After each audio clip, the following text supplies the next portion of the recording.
akan bercerita tentang yang menguji, sekarang saya yang diuji. Jadi agak deg-degan juga. Oke, perkenalkan nama saya Ana Juliana. Saya dari Tasikmalaya. Saya sebagai pengajar dan saya akan bercerita tentang salah satu kisah di antara puluhan kisah mahasiswa saya. Kali ini saya bercerita tentang Tria namanya. Suatu kali Tria mengirimkan pesan kepada saya. Ibu, hari ini ibu saya Tria, mahasiswa tingkat 3. Hari ini saya akan masuk terlambat.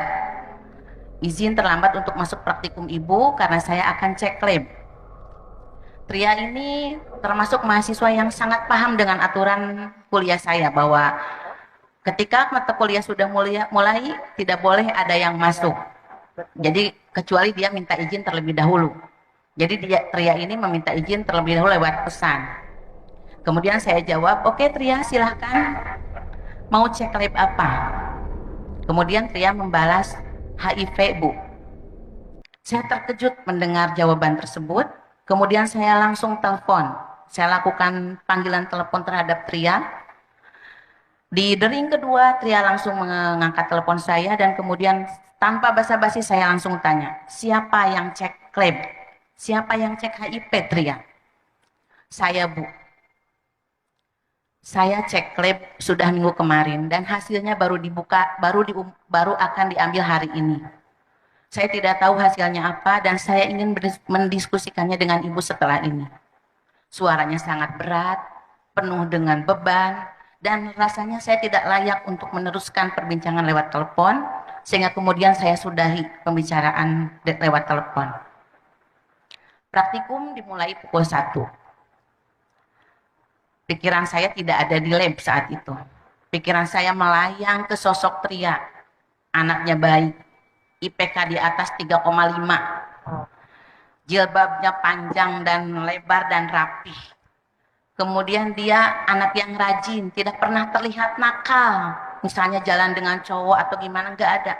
Semua memenuhi pikiran saya dan ingin segera mengkonfirmasi. Tapi saya tahan. Sampai kemudian pukul 2 ada yang mengetuk lab. Ternyata itu Tria. Saya persilahkan dia masuk dan mengikuti praktikum sampai selesai. Walaupun sebetulnya saya udah gremet. Pengen tahu, pengen tanya kenapa ini terjadi. Menjelang pukul 5.30 sore, ketika semua mahasiswa sudah keluar, termasuk asisten saya juga sudah keluar, tinggal saya dan Tria di dalam laboratorium. Kami duduk berhadapan, kita duduk, Tria memegang amplop yang masih tersegel dengan rapat, berkop salah satu rumah sakit.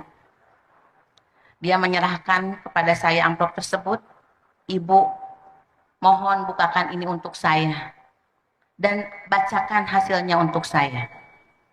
Saya pegang tangan Tria. Kenapa harus saya? Kenapa harus Ibu? Kenapa bukan kamu yang baca? Kemudian Tria memegang tangan saya, menatap mata saya sangat dalam dan bilang, Ibu, hanya Ibu yang saya percaya. Ibu sumber kekuatan saya. Saya tidak bisa membaca amplop ini. Dan tolong bacakan oleh Ibu. Dengan hati yang tidak karuan saya ambil amplop itu, saya buka, jantung yang berdegup lebih cepat karena saya tahu parameter-parameter lab, karena saya paham, saya baca satu persatu sampai di akhir kesimpulan bahwa menyebutkan pasien yang bernama Tria positif HIV. Demi melihat mungkin mimik saya yang berubah, saya memandang Tria dan sepertinya dia sudah tahu jawabannya. Dia langsung menghambur memeluk saya, menangis terseduh di dada, di pundak saya sampai kemudian jilbab saya basah. Dan menjelang maghrib itu kami menangis bersama.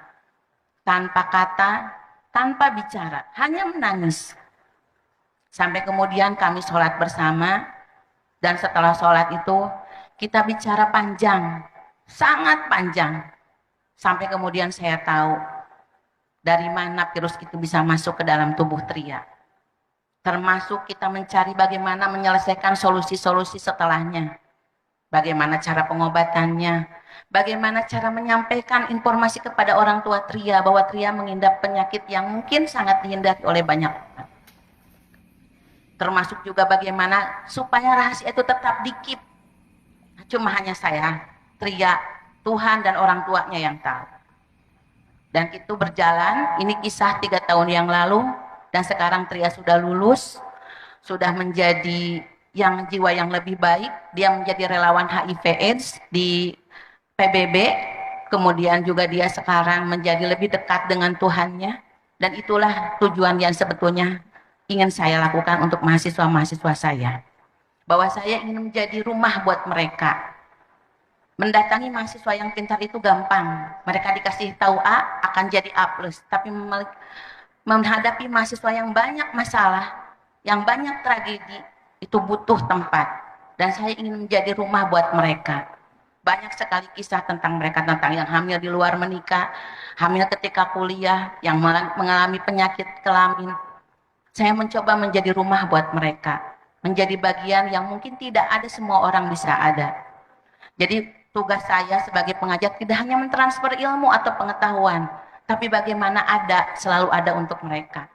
Bahwa yang hebat itu bukan kita, tapi bagaimana menjadikan orang-orang di sekitar kita menjadi hebat, bagaimana mereka hebat dengan porsi dan versi mereka.